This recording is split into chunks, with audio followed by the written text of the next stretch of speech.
So yan na guys, tuloy natin ang kwento at baka maunahan tayo ng mga marites dyan. Ayan. So welcome back to my short vlog here in Barcelona. Ayun nga.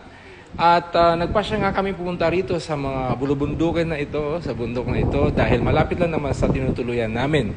So it was maybe 30 minutes or less than 30 minutes away doon sa pinuntahan namin small town, old town dito sa Catalonia nga. Ayun. So ito nga yung bumungad sa amin.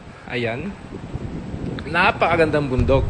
Mga bundok at sa daan pa lang maaaliw ka na lang talaga kasi ang dami mong makikita. Well, daming puno. Ayan. At minsan nakaka-worry din yung daan kasi may mga makikita talaga na daan tapos walang kulang ng mga harang katulad nito. Ayan. Ayan. Pero yun nga, medyo konting ingat lang kasi nga lakad-lakad ka dyan, medyo manghang-mangha at